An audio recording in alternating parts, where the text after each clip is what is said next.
रोजाना सबसे पहले अनुपमा सीरियल देखने के लिए हमारे चैनल को सब्सक्राइब करें। एपिसोड के स्टार्टिंग में हम देखते हैं दिग्विजय प्रेरणा से बात कर रहा होता है। वो बोलता है अगर जीने के लिए हवा पानी भी कम पड़ जाए ना तो भी उम्मीद हमेशा जिंदा रहती है। हर इंसान को होप होती है कि आज जैसा भी है लेकिन कल इससे बेहतर होगा, और उम्मीद ही है जो इंसान को भरोसा करना सिखाती है। अब देखो, अगर तुम टैक्सी को बुक करती हो तो यही उम्मीद रखती हो कि ड्राइवर अच्छे से सेफली पहुंचा देगा। खाना ऑर्डर करती हो तो यही सोचती हो कि और ये मेरे हाथ की कॉफ़ी, उम्मीद यही रखती हो कि ये अच्छी होगी। अगर हमें रोज़ ही किसी अजनबी नए इंसान पर भरोसा करना है, उससे उम्मीद रखनी है, तो एक बार खुद पर भी तो ट्रस्ट करना चाहिए ना। तुम ये उम्मीद करो कि तुम रिश्ते संभालना सीख गई हो, उम्मीद करो कि अंश तुम्हारे पास आ जाए। प्रेरणा, तुम अपने दिल पर ये डर का वहम मत बैठाओ। आगे हम अनु और अंश को देखते हैं। अनु अंश को समझाती है कि तूने डर का ताला लगा लिया है अपने कमरे के बाहर और अपने आप को उसके अंदर बंद कर लिया है। अंश, अगर तुझे गिल्टी होना है ना तो इस बात पर हो कि तूने अपने लिए खुशियाँ नहीं चुनी। तूने उम्मीद लगाना छोड़ दिया है, तूने तो कान्हा जी पर भरोसा करना भी छोड़ दिया है। कान्हा जी कहते हैं ना, जीवन आगे बढ़ने का नाम है, तो फिर उनकी बात को झूठा ठहराने वाला कौन होता है। मैंने भी तो उनकी बात को माना है और अपने जीवन में आगे बढ़ी हूँ। ज़िंदगी ने मुझे मौका दिया था और मैं अनुज के साथ आगे बढ़ी थी, तो फिर तू क्यों नहीं आगे बढ़ सकता। देख, हमेशा यही बात बोलता है कि राही प्रेम है ना, ये लोग पास्ट की बातें करते रहते हैं। तू भी तो देख, पुरानी बातों को लेकर ही बैठा है। अंश बोलता है अनुमा तो मैं क्या करूँ। अनु बोलती है कि तुम बात करो। इधर दिग्विजय प्रेरणा को समझाता है तुम बात करो, तभी तो तुम्हें पता चलेगा कि अंश सिर्फ तुम्हारा अच्छा दोस्त है या फिर उससे भी ज़्यादा। तुम्हें पता चल जाएगा कि अंश तुम्हारा लाइफ पार्टनर बन सकता है क्या।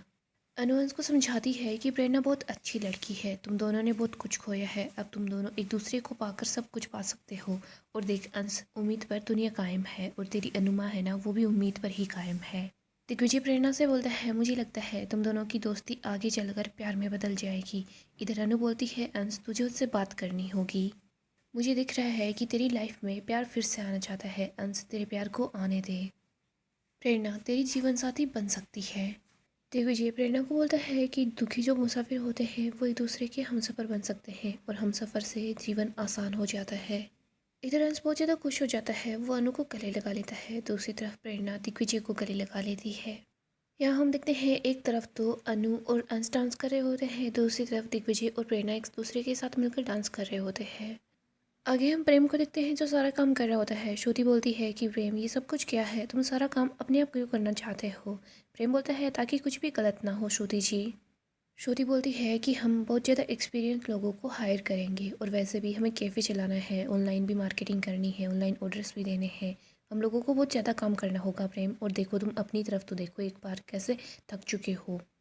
प्रेम बोलता है श्रुति जी ये तो बस शुरुआत है, मुझे सिर्फ एक कॉन्ट्रैक्ट नहीं ऐसे 10-10 कॉन्ट्रैक्ट चाहिए। श्रुति बोलती है वो तो मिल जाएंगे। श्रुति बोलती है प्रेम तुम ऐसे लगातार काम नहीं करोगे, तुम थोड़ी देर के लिए ब्रेक ले लो और ये मेरा ऑर्डर है, और अच्छे से खाना खाना।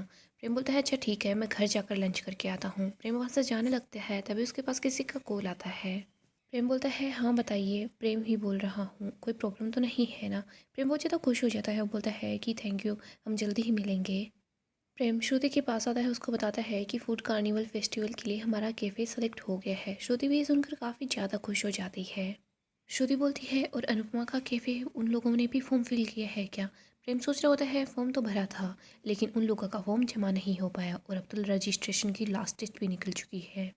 श्रुति बोलती है वो लोग भी सेलेक्ट हो गए हैं क्या। प्रेम बोलता है मुझे नहीं पता। श्रुति बोलती है कोई बात नहीं, कॉन्ग्रेचुलेशंस, तुम बस अपना काम करो, बहुत सारा काम बाकी है।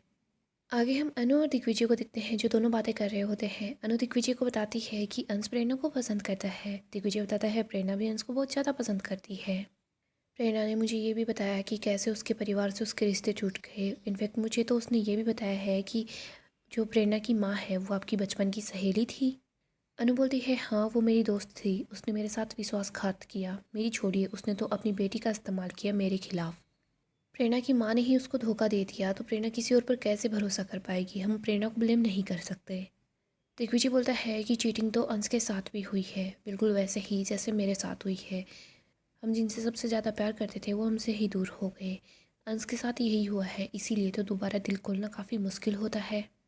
अनु बोलती है प्रार्थना वो बहुत अच्छी थी। तभी अनु यहाँ पर टूटी हुई मटकी का कुल्हड़ दिखती है। वो बोलती है सर, कच्ची जो मिट्टी होती है उसके दो ढेर एक हो सकते हैं, लेकिन ये जो मिट्टी है ये पकी हुई है, इसको एक करेंगे ना तो भी इसमें दरार रह जाएंगी। दिग्विजय बोलता है जो मिट्टी को एक कर दे वो तो कुम्हार और जो टूटे हुए दिलों को एक कर दे वो प्यार।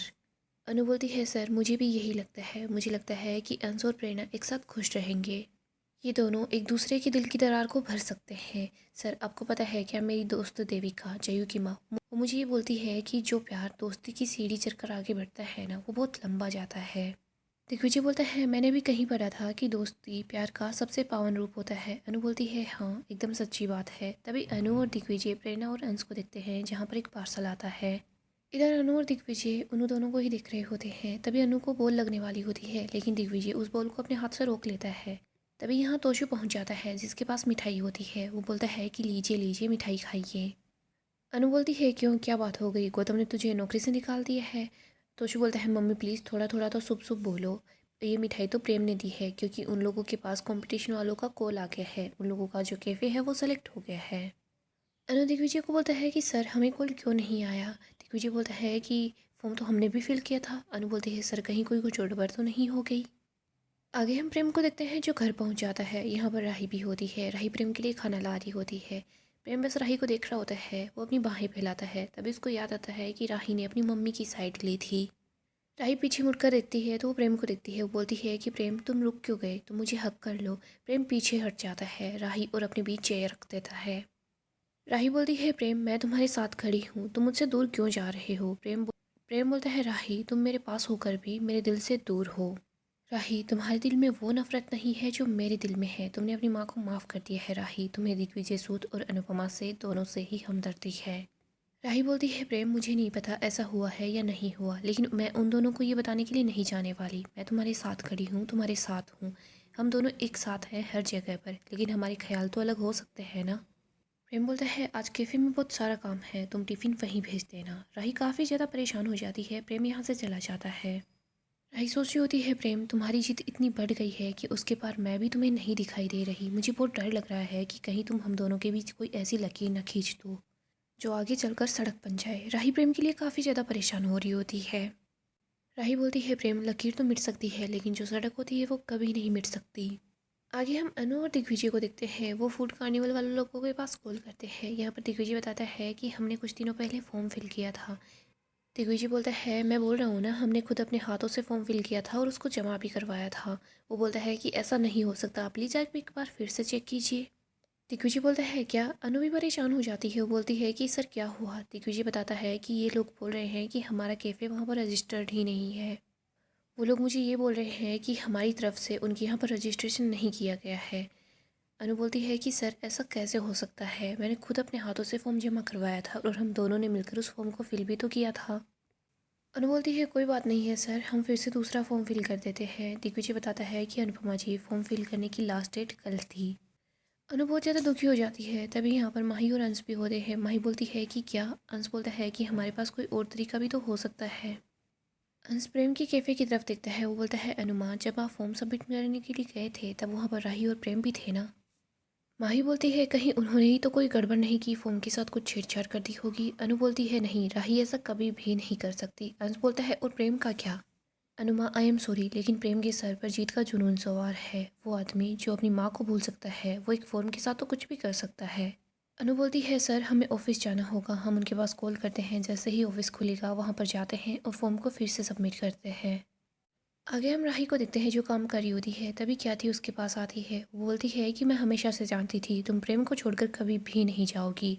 राही बोलती है लेकिन प्रेम को ये बात क्यों नहीं पता थी। ख्याति बोलती है क्योंकि उसकी अकल पर पत्थर जो पड़े हैं। राही तुमने अनुपमा जी का साथ देकर बिल्कुल सही किया, मैं कब से तुम्हारे मुंह से वो बातें सुननी चाहती थी जो तुमने कल कही है। राही बोलती है मुझे उनका साथ नहीं देना चाहिए था, उनके लिए वो बातें नहीं कहनी चाहिए थी। प्रेम के सामने मुझे उनके हक में नहीं बोलना चाहिए था। ख्याति बोलती है राही तुम कब तक प्रेम की गलतियों को नज़रअंदाज करती रहोगी। तुम कब तक प्रेम को अपने प्यार की परीक्षा लेने दोगी, कब तक तुम ये साबित करती रहोगी कि तुम उसके साथ हो। राही बोलती है जब तक वो मान नहीं जाता। ख्याति बोलती है अगर वो कभी नहीं माना तो।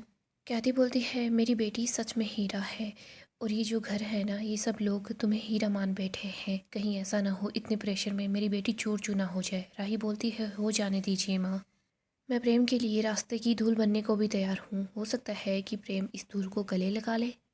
प्रेम इतना दर्द में रहा है कि उसकी सोच, उसका नज़रिया सब कुछ बदल चुका है माँ। मैं प्रेम को ज़्यादा दर्द में नहीं देख सकती, ना मैं उसको दर्द देना चाहती हूँ, ना मैं प्रेम से लड़ना चाहती हूँ, ना ही उससे नाराज़ होना चाहती हूँ। ये प्यार, वफ़ादारी, इनको साबित करते करते थक चुकी हूँ माँ। प्रेम जो चाहेगा मैं वही करूँगी, मैं उसको वो सब दूँगी जो वो मुझसे चाहता है। ख्याति बोलती है, राही, अगर औरत अपना सब कुछ कुर्बान कर देती है ना तो भी मांगे ख़त्म नहीं होती, और ये बात तुम मुझसे बेहतर जानती हो। तुम अपने आप को उन बेड़ियों में मत बांधो जिन बेड़ियों को तोड़ने के लिए हम जैसी कई औरतों ने अपनी जान गंवाई है। तुम्हें अच्छे से पता है, तुम्हें दिख रहा है कि प्रेम गलती पर गलती किए जा रहा है। राही बोलती है, नहीं माँ, मैं प्रेम के खिलाफ नहीं हो सकती। मैं ज़िंदगी भर प्रेम का साथ देना चाहती हूँ, और चाहे इसके लिए मुझे ज़िंदगी भर मम्मी के खिलाफ ही होना रहना पड़े। ख्याति बोलती है कि जानबूझकर की गई गलतियां बार बार अगर दोहराई जाएंगी तो वो पाप बन जाता है। अपने पति को पापी बनने से रोक लो राही, उससे बात करो। राही बोलती है, कैसे रोकूं, कैसे बात करूं? माँ, प्रेम मुझसे दूर ज़्यादा जा रहा है। ख्याति बोलती है, प्रेम तो खुद से भी दूर हो रहा है, उसको संभालो। राही को अचानक से चक्कर आने लग जाते हैं। ख्याति बोलती है कि तुम अपना भी ख्याल रखा करो। राही, तुम्हें पता है तुम्हारी रिपोर्ट्स में क्या लिखा हुआ है, लेकिन फिर भी तुम थेरेपिस्ट के पास नहीं जाती। तुम्हें अपना ख्याल रखना होगा। राही बोलती है, नहीं पता मुझे माँ कि कैसे मेरा शरीर इतना ज़्यादा कमज़ोर हो गया है। ख्याति बोलती है, राही, अगर शरीर कमज़ोर होता है ना तो मन को और भी ज़्यादा मजबूत रखना पड़ता है। राही, तुम्हारे आगे तुम्हारी पूरी ज़िंदगी पड़ी है। राही बहुत परेशान हो जाती है, वो ख्याति को गले लगाती है। वो बोलती है, माँ, मुझे इसी बात का तो डर है, मेरी पूरी ज़िंदगी पड़ी है। मैंने बहुत सारे सपने देखे हैं, मुझे उन्हें पूरा करना है, और अगर इनमें से मैं प्रेम का सपना पूरा नहीं कर पाई तो? डॉक्टर ने बोला है कि मुझे पीएमओएस है, मुझे प्रेगनेंसी में दिक्कत होगी अगर मैं और प्रेम पेरेंट्स नहीं बन पाए तो? ख्याति बोलती है, राही, ऐसा कुछ भी नहीं होगा। यहाँ पर मोटिवा पहुँच जाती है, जिनके हाथ से सामान नीचे गिर जाता है। राही और ख्याति मोटिवा को यहाँ पर दिखती है तो वो काफ़ी हैरान हो जाती है। मोटिवा बोलती है, अभी तुमने क्या बोला? तुमने ये बोला कि तुम्हें कोई बीमारी है जिसकी वजह से तुम्हें माँ बनने में दिक्कत होगी, और तुम मुझसे और टिंकू से ये बात कब तक छुपाने वाली थी कि तुम कभी माँ नहीं बन सकती? तभी यहाँ पर प्रेम भी पहुँच जाता है। ख्याति बोलती है, वाह, आप गलत समझ रही हैं। ख्याति बोलती है, प्रेम प्लीज़ तुम शांत रहना। इधर मोटिवा बोलती है, टिंकू, तुमने सुना ना, ये तुमसे झूठ बोल रही थी, ये हमसे सारा सच छुपा रही थी। ये हमें नहीं बताने वाली थी कि ये मां नहीं बन सकती। राही प्रेम के पास आती है, उसको बोलती है कि प्रेम, मैं कुछ झूठ नहीं बोल रही थी, मैं बस सही वक्त का इंतजार कर रही थी। कैफ़े में इतनी टेंशन थी, घर में इतनी टेंशन थी, मैं बस सही वक्त का इंतजार कर रही थी। मैं तुम्हें सब कुछ बता देती, मैं तुम्हें परेशान नहीं करना चाह रही थी। मोटिवा बोलती है कि तुम झूठ बोल रही हो, तुमने इतनी बड़ी बीमारी को अपने गले लगा लिया है। ख्याति बोलती है, बा, ये पीएमओस कोई बीमारी नहीं है, हॉर्मोन्स बस ऊपर नीचे होते हैं और कुछ नहीं होता। दीपा गुस्सा करती है और बोलती है कि हार्मोन कैफे में नहीं रखे ना, इसके शरीर में ही है, तो कमी इसी में है। ख्याति बोलती है, हाँ है कमी, हार्मोन की कमी है, विटामिन्स की कमी है, और बाकी भी कमियां हैं, और वही सब कुछ हमारी ही देन है। हम रोज़ रोज़ राही को इतना ज़्यादा स्ट्रेस देते हैं, कभी सोचा है क्या कि इसकी हेल्थ पर इसका क्या फ़र्क पड़ रहा होगा?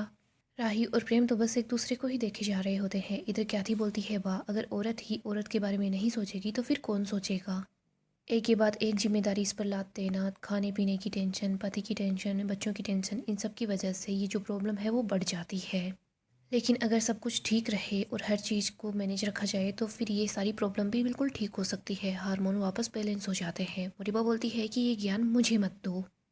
इतना तो मैं भी बहुत अच्छे से जानती हूँ, अगर औरत को महीना वक्त पर ना आए तो उसको प्रेगनेंसी में दिक्कत होती है, माँ बनने में दिक्कत होती है।